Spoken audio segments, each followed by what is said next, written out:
Friends, my name is Pragati Misra. In our last video, we were discussing about the subgroups.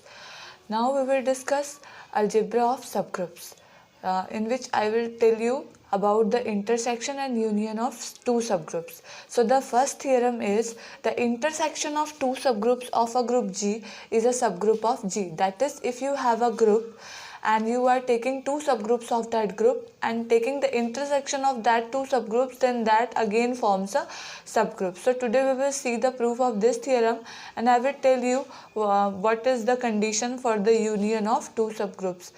So just watch it till the end, and please, if you are liking my content, please subscribe my channel. Okay, so I am going to start our video.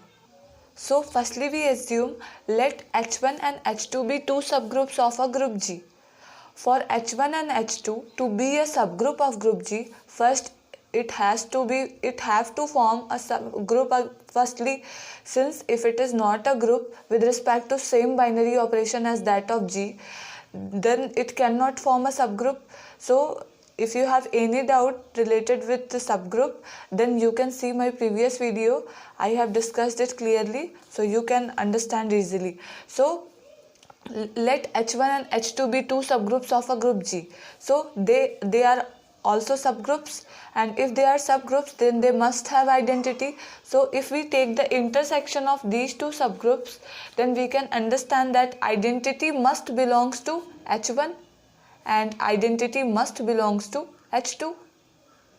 And intersection means the common portion between H1 and H2. So identity must belongs to H1 intersection H2, because at least identity is the element which belongs to both H1 and H2. So we can say H1 and H2, H1 intersection H2 is non-empty.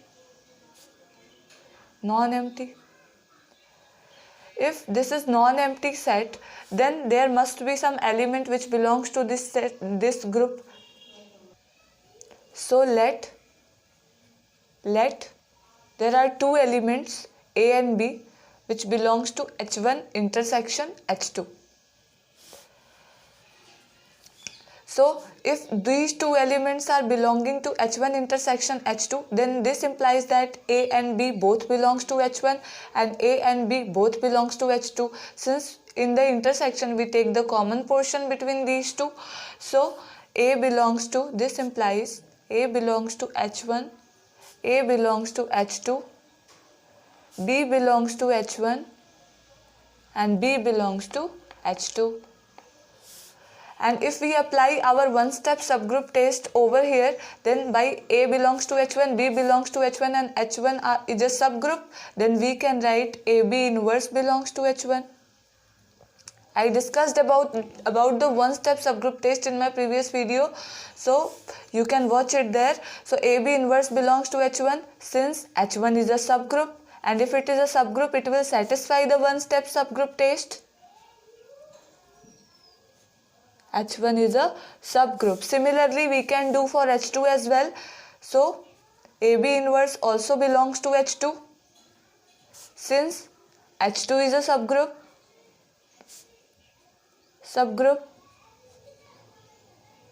So if AB inverse belongs to H1, AB inverse belongs to H2, then AB inverse must belongs to their intersection. So we can write from here directly that AB inverse belongs to H1 intersection H2. And by one-step subgroup test,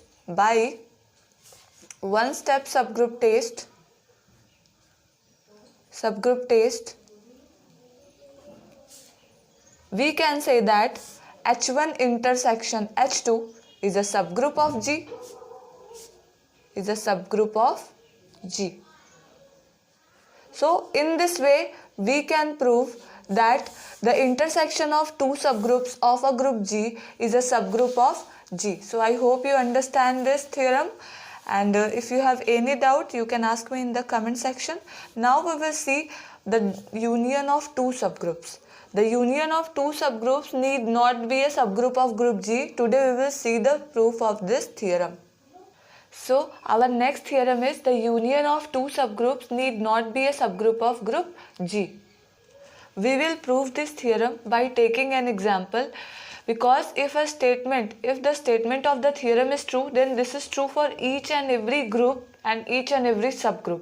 So if it is true, then it must hold in any cases. So firstly we take one example to show that this statement is right, that is the union of two subgroups need not be a subgroup of G.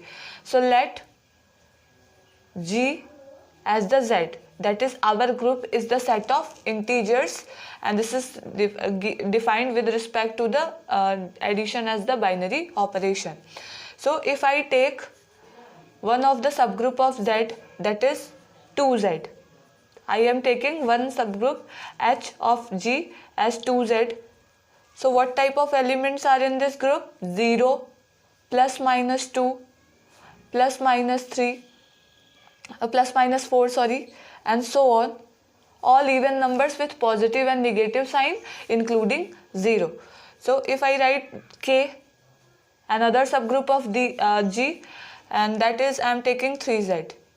So what type of elements are in this group? 0, plus minus 3, plus minus 6, and so on.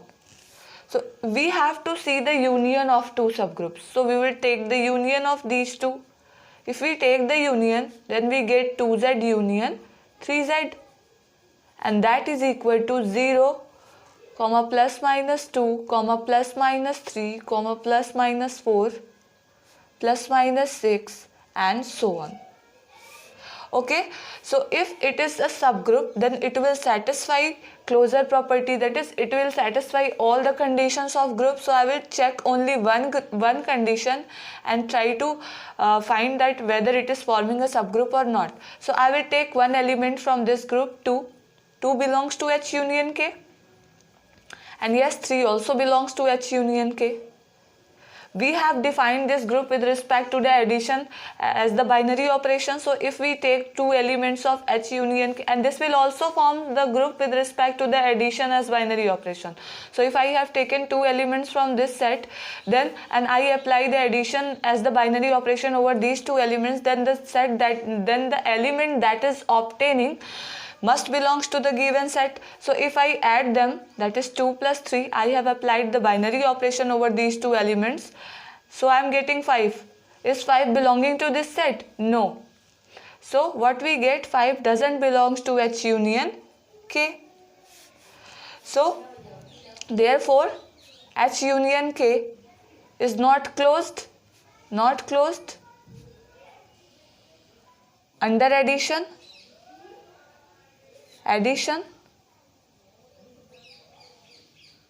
So we can write H union K does not form a subgroup of G.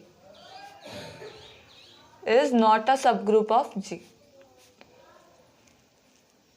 So you can see in this way we can prove that the union of two subgroups need not be a subgroup of G.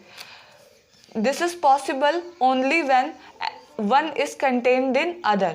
That is, I want to write the theorem. I'll give the proof of this theorem in my next video. So for the proof, just stay connected with me, and please subscribe my channel for more such videos. Okay, so our theorem number 3 is that in what case we can say that the union of two subgroups is again a subgroup. So the union of two subgroups is again subgroup if either H is contained in K or K is contained in H. The union of two subgroups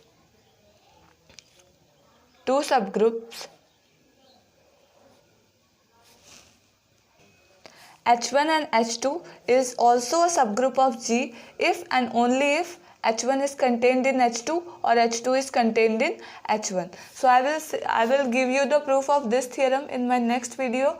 Till then, thank you, and please, if you are liking my content, please subscribe my channel. Thank you.